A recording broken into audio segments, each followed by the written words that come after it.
मैं ये सोच के दंग हूँ कि कैसे सरकार बदलते ही नियोजित शिक्षकों का पूरा मामला बदल गया। पिछली सरकार में देखिए मुख्यमंत्री एक ही हैं।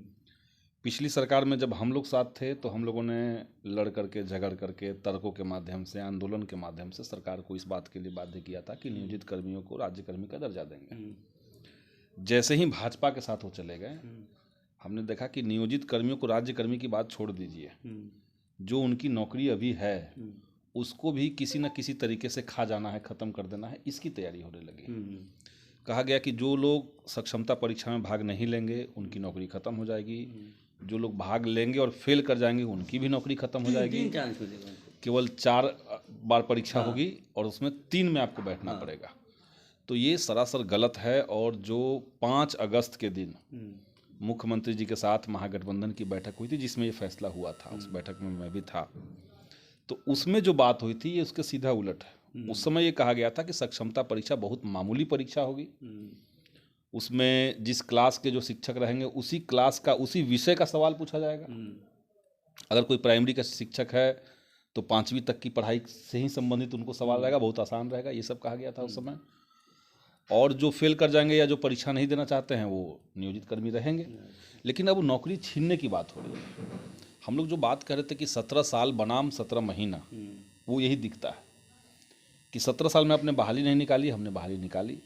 17 साल में नियोजित शिक्षकों की मांगों को अनसुना किया जाता रहा, हमने लग करके उसको नियोजित कर्मी का मांग दिलवाया। और फिर से जैसे ही सरकार उस खाते में गई, बीजेपी के साथ चली गई, हम देख रहे हैं कि नियोजित कर्मियों को दोबारा से नौकरी छीनने की तैयारी शुरू हो गई। तो हमेशा आवाज़ उठाते रहे जब सरकार में थे तो। निश्चित तौर से हम लोग आवाज़ उठा रहे थे। और हमने देखा है कि जब के पाठक अपने आप तो फैसला लेते नहीं हैं, कहीं ना कहीं मुख्यमंत्री का उनके ऊपर हाथ रहता था। पहले भी जब हम लोग सरकार में थे तब भी हमने कहा था कि ऐसे अलोकतांत्रिक व्यक्ति को, जिनको मिनिमम तमीज़ नहीं है कि शिक्षा विभाग कैसे चलाना चाहिए, शिक्षकों का अपमान नहीं करना चाहिए, और क्वालिटी ऑफ एजुकेशन के नाम पर आप शिक्षकों को लगातार प्रताड़ित कर रहे हैं, ये कहीं से उचित नहीं है। 13 तारीख को जो आह्वान किया है आपके शिक्षक लोग ने, तो आप कहाँ खड़े रहेंगे? आप विधानसभा में होंगे या विधानसभा के बाहर? मैं तो उस मीटिंग में था जहाँ पे फैसला हुआ। और हम लोगों ने बैठक की, पटना में 3 जगह उस दिन बैठक हो रही थी, और मैंने प्रयास किया और सभी शिक्षक संगठन एक साथ एक जगह पर आकर के फिर बैठे और वहाँ हमने डेट तय किया। और वहाँ से डेट तय करने के बाद, क्योंकि देखिए सरकार ये भी कह रही है कि हम आपको नौकरी से निकाल देंगे, यहाँ तक कि सक्षमता परीक्षा के लिए ये अनिवार्य कर दिया गया कि आपको 3 जिला चुनना ही पड़ेगा।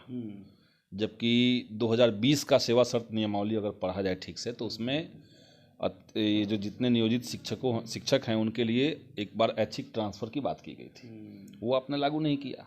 और जो शिक्षक मान लिया रिटायरमेंट के करीब पहुंच चुके हैं, मान लिया किसी का 58 साल उम्र हो चुका है, 2 साल नौकरी बची हुई है, अब आप कह रहे हैं कि 3 जिला चुनिए और वहाँ जाइए, नहीं तो आपकी नौकरी खत्म हो जाएगी।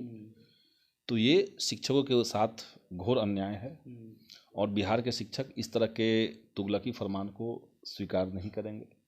और हम लोग विधानसभा जब चलेगा तो उसमें भी हम लोग ये बात उठाएंगे। एक और बात इसमें सामने आ रहा है, जो बीपीएससी एग्जाम देके पास हो गए नियोजित शिक्षक, और वो कहीं दूर उनका जॉब लग रहा था, वहाँ नहीं जाके अपने ही सेंटर जहाँ नियोजित थे उनको चुना, और उनको कहा गया था कि आपको फिर सक्षम परीक्षा नहीं देना पड़ेगा।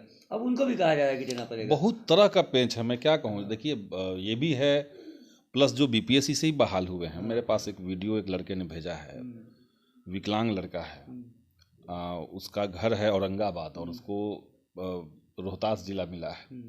और रोहतास जिला में उस दिव्यांग को, जो 50% विकलांग है, जो चल नहीं सकता है, उसको खेत बधार के बीच में स्कूल है, वहाँ पे दे दिया गया है। अब उसका भाई, छोटा भाई है, रोज उसको कंधे पर बैठा करके स्कूल ले जा रहा है, और रास्ता नहीं है, स्कूल ले जा रहा है खेत के बीच से, और फिर खेत के बीच से ला रहा है। उसका वीडियो हमारे पास भेजा उसने। तो जो दिव्यांग हैं उनकी पोस्टिंग कैसे होनी चाहिए थी, जो महिलाएं हैं उनकी पोस्टिंग कैसे होनी चाहिए थी। अगर किसी को लगता है कि बक्सर के लोगों को पूर्णिया और पूर्णिया के लोगों को रोहतास भेज देने से कल्याण हो जाएगा शिक्षा का, तो कल्याण नहीं होगा। लोग आने जाने में ही समय टीचर्स का निकल जाएगा। हम ये भी देख रहे हैं कि कई सारी दुर्घटनाएं इस बीच में हुई है, क्योंकि आपने नियम बना दिया कि 9 से 5 आपको रहना पड़ेगा, तो 9 बजे पहुंचने के चक्कर में लोग जा रहे हैं जल्दीबाजी में, उसमें एक्सीडेंट भी हो रहा है। तो ये शिक्षकों के लिए कहीं से उचित नहीं है। उनको अपने गृह जिला में घर से नज़दीक उनको स्कूल मिले, और मैं नहीं कह रहा कि उसी गांव में मिल जाए या उसी पंचायत में मिल जाए, लेकिन थोड़ा एक डिस्टेंस हो, लेकिन उतना ज़्यादा ना हो कि भाई 300 किलोमीटर 400 किलोमीटर। उनकी भी सामाजिक ज़िंदगी है, उनका परिवार है, सब चीज़ है। तो ये सरकार को समझना चाहिए। तो ये जो फरमान निकला है के पाठक का, सारे जिला अधिकारियों को चला गया है, तो क्या आप ऐसे में कुछ शिक्षक डर जाएंगे, आपके साथ नहीं जुड़ेंगे उस दिन 23 फरवरी को, या आप कुछ उनको मना करेंगे? देखिए, ये तो शिक्षकों को तय करना होगा, क्योंकि जितना इंसल्टिंग अप्रोच अभी है गवर्नमेंट का भी और एजुकेशन डिपार्टमेंट का भी, तो उसके खिलाफ चुप रहने से तो कुछ नहीं हुआ। जैसे ही सरकार ने कहा कि भाई कोई नियोजित शिक्षक जो है वो सरकार के खिलाफ कुछ बोलेगा नहीं, संगठन बनाएगा नहीं, कोई सोशल मीडिया में लिखेगा नहीं, मीडिया में बयान देगा नहीं, ये सब करके शिक्षकों ने देख लिया। उसके बावजूद इस तरह के फरमान आ रहे हैं, उसके बावजूद जो वादा सरकार ने किया उसके खिलाफ ही खुद सरकार कर रही है, शिक्षा विभाग कर रही है। तो अब तो लड़ने के अलावा कहाँ कोई विकल्प बचा हुआ है। ऐसे आपकी नौकरी खत्म हो जाएगी। अगर सरकार कह रही है कि आप आंदोलन करेंगे तो आपकी नौकरी खत्म हो जाएगी, नहीं करेंगे तो सक्षमता परीक्षा में अगर अनुत्तीर्ण हुए तो आपकी वैसे भी नौकरी खत्म हो जाएगी। आंदोलन करना तो उनका अधिकार है, एकदम अधिकार है, कॉन्स्टिट्यूशनल राइट है, संवैधानिक राइट है। लेकिन जिस भाजपा के साथ नीतीश जी चले गए हैं, उस भाजपा को कॉन्स्टिट्यूशनल राइट से कोई मतलब तो है नहीं, संविधान से तो कोई मतलब है नहीं। वो लोग तो मनुस्मृति वाले लोग हैं। 13 फरवरी के पहले 12 फरवरी को एक खेला होने वाला है बिहार में जी। कांग्रेस के सारे विधायकों को छोड़ दिया गया है तेलंगाना में, अच्छे रिसोर्ट में, वहाँ हॉर्स ट्रेडिंग की डर की वजह से। CPI-ML के विधायकों को ऐसा लग रहा है क्या कि उनके विधायक भी ना, माले हिलने वाली तो पार्टी है नहीं। ये तो बिहार की जनता जानती है, सारी पार्टियां जानती हैं। तो हम लोग को तो कोई अप्रोच भी नहीं कर सकता है, न किया आज तक। माले के किसी विधायक को किसी ने संपर्क भी नहीं किया है। आप ये कहना चाहेंगे कि कांग्रेस के विधायक वैसे हैं, संपर्क में आ सकते हैं? डाउट था तभी गए। डाउट है? हाँ। आपको भी लगता है कि वहाँ पे हॉर्स ट्रेडिंग हो सकती है? देखिए, हॉर्स ट्रेडिंग का मतलब क्या है? लोग ऐसे गौरवान्वित करते हैं कि ऑपरेशन कमल, ये कोई अच्छी चीज़ नहीं है। लोकतंत्र के अंदर ये अच्छी चीज़ नहीं है। हाँ, तो ये अच्छी चीज़ तो नहीं है। आप पैसे के बदौलत किसी को डरा करके, किसी को ED और CBI का डर दिखा करके अपने पक्ष में कर ले रहे हैं। जो जिनके ऊपर भ्रष्टाचार का जांच चल रहा है वो आपके साथ आते ही सारी चीज़ें खत्म हो जा रही हैं, और उसको लोग गौरवान्वित करते हैं, तो ये तो अच्छी बात नहीं है।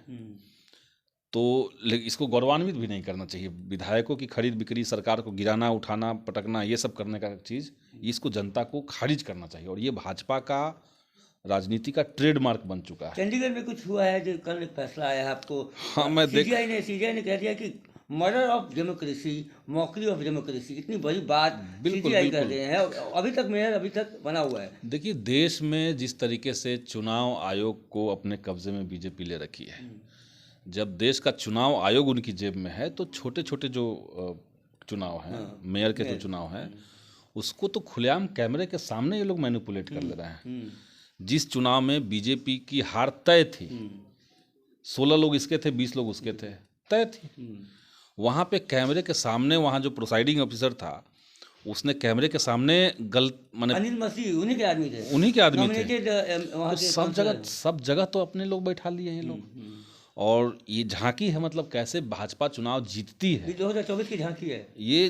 कैसे भाजपा चुनाव जीतती है, इसको भी लोगों को समझना चाहिए। लोग कहते हैं कि चुनाव में जीत रहा है तो लोग पसंद करते होंगे तभी जीत रहा है, ऐसा कुछ नहीं है।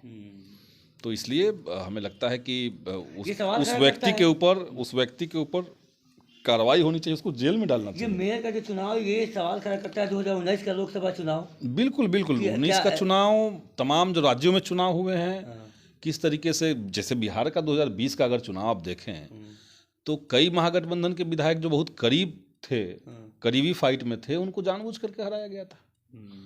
तो सत्ता का दुरुपयोग, सरकारें बहुत सारी आई और गई, लेकिन भाजपा ने जो किया है वैसे पहले कोई सरकार ने नहीं किया। कोई नहीं किया। एक आखिरी सवाल संदीप जी, 12 तारीख को खेला होगा, आप लोग ने क्या कुछ प्लान बना रखा है? जरूर हम लोग शुद्ध रूप से 12 विधायक हैं, 12 विधायक एक साथ जाएंगे और महागठबंधन का साथ देंगे। खेला होगा कि नहीं? अब ये तो खेला करने वालों से आप पूछिए, हम कैसे कह दें खेला होगा? आप इंडिया गठबंधन, ठीक है। देखिए, बात है कि जदयू के जो विधायक हैं उनके अंदर ये तो खलबली है। खलबली किस बात के लिए है?